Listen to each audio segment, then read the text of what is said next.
Hi, I'm Erin, and I'm an addict. I've been clean for 63 days.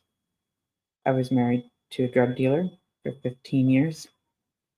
Um, a week ago, I left my marriage and my 15-year drug habit in the middle of the night, and I drove across the country to start a new life and get clean. I thought that's not how things went. Um, I'm still clean. A week ago, my husband tried to kill me, burned everything I own, liquidated all of our assets, and left the country. He's still wanted by police. The poster is on my intro and outro. If you see him, I'd love to know where he is. And so with the police. Um, so that was pretty traumatic. I'm having a really hard time staying clean. I think about getting high every second of every day, I think. Um, Instead of being in a new place, I'm stuck in the house that we dealt blow out of for the past 7 years. It's like I live inside a trigger. Um, like a trauma-filled trigger. It's pretty awful. But first world problems, right? So I decided to make a podcast. So I just, right, I'm making a podcast. This is my podcast. I had how did I land here? I had been roaming around my house, pacing. I paced my house all day, smoking weed, drinking energy drinks. I live in the middle of nowhere on 150 acres. There's nobody here. So I was just struggling. So then I Googled how to beat PTSD at home. And the list was like super fucking long. Was going to require a lot of like inner work and self-reflection and things I don't really care for at present, or have time for. I'm a broke single parent again with 2 teenagers, so I figured why not try a podcast instead? So here we are. So um, I Googled a friend who has a podcast. You should check it out. It's House of Bars. And I have a group chat with some friends, some buddies from high school. One of them has a podcast. So I said, hey, how do you start a podcast? I think I'm going to start a podcast. And then I said, I just Googled how to beat PTSD at home. Fucking list is like a mile long. Nowhere on the list does it say weed isolation and energy drinks.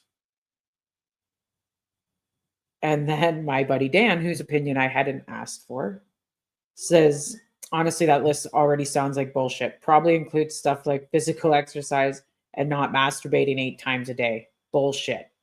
I said, masturbation is literally my only dopamine kick right now. And then I said, I didn't even read the list, so I don't know if masturbation is on. And then Dan says me a meme about 7 things women wish men would do during sex, and number 4 is start a podcast. It says, according to over half the women surveyed, it really turned them on because starting a podcast is really cool, original, and we don't have enough of them yet. These are good friends. I've had them a long time. And then he says, "Oh shit, Lenny, you just want to see those cocks swinging in front of the microphone, don't you?" And I said, "It's all about the cock. Like basically every move I make at this point." And then my buddy Jay said, "It's all about the cock. You have your podcast title." And then Dan said, "And the title of your memoirs too." So I've had a lot of support from my friends. And I said, "Fuck you guys. I'm going to start a podcast and I'm not even going to ask you fuckers to be on it. I'm not. Fuck you guys. And I'm going to find way cooler friends than you because I'll have a podcast." And I hear that's what happens when you have a podcast. So Dan replied, "You probably will find cooler friends, but you should probably set your bar higher than cooler than Dan and Jay." I have. So that was encouraging. And then when I went to get all the equipment to start this, my daughter said, "Mom, why do you have a microphone and a camera and all this shit?" Right. And I was like, "None of your fucking business." Because the last thing I need is my two teenagers telling me about how they feel about what I'm doing. Um, they did end up telling me how I was feeling, how they were feeling about it. And my 18-year-old son said, well, my daughter asked me, "What's it called?" My 18-year-old son said, "Don't even ask her. It's going to be terrible," which was really harsh. And I considered saying it's called All About the Cock, but I didn't. So, so I'm going to beat PTSD at home. And I have extra special PTSD because it's got a C in front because it's just been 15 years of trauma. Um, so let's take a look at this list. Establish routines. Check. I don't sleep very well, and then I pace around the house all day. I drive golf balls for a bit, take my dogs for a walk. That's going well. I think check. Engage in physical activity. So yeah, I pace and I drive golf balls and I walk my dogs. So check. Relaxation techniques I could probably work on. It's hard to relax when you drinking 5+ energy drinks a day. Um, Grounding techniques. That's where I'm having a hard time. I'm having a hard time with triggers. The other week, I drove an hour to the nearest NA meeting to find out it had been canceled. It was just 4 dudes smoking cigarettes outside a church who apparently knew less than I did about the meeting, but they let me know they didn't think there was a meeting that night. So that was helpful. Grounding techniques, yeah. Limit alcohol and drugs. Yeah, we've got sort of a concurrent issue there. So, I mean, I'm never going to stop smoking weed. At some point in this whole roller coaster I've had of sobriety, my ex told my kids that I was on drugs and I had to come clean. I didn't have to. I could have kept lying to them, but I did. And I offered to do drug tests for them whenever they want. And so, but I assured them we would always show up on my drug test. So, I mean, I don't drink. So, I mean, that's good. Um, Limit alcohol and drugs. Yeah. Yeah. The next item is journaling, which I'm writing a novel. I've got about 100 pages or something of a novel, because for statute of limitation reasons, it has to be classified as a novel.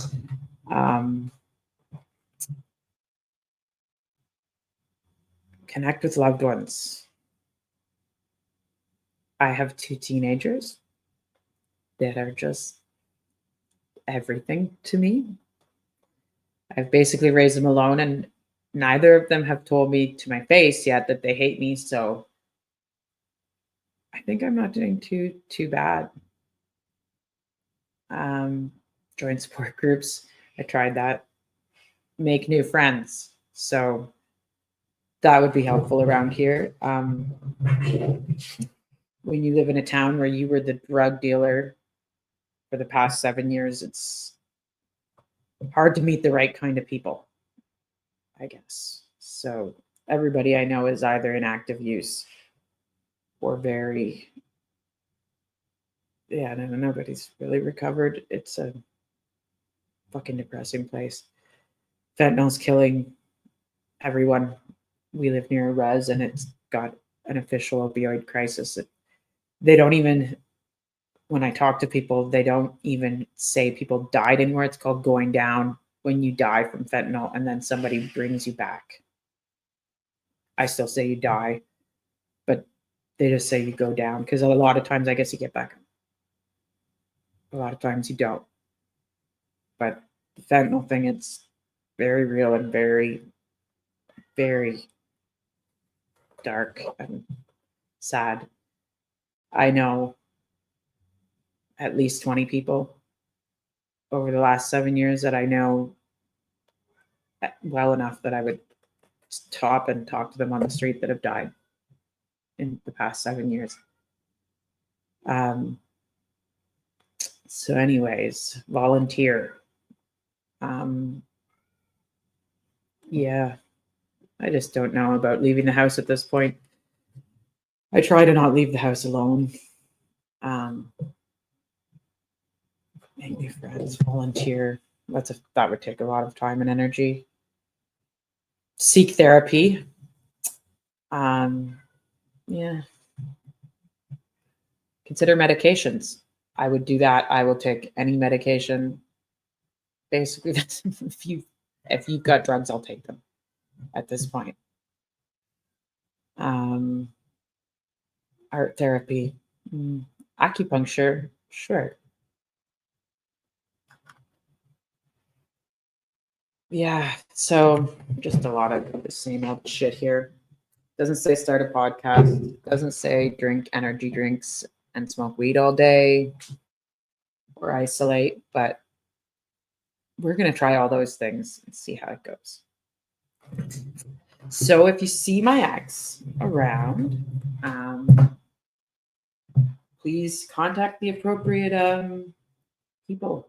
And next time we're going to talk about red flag. And baby, if you're watching,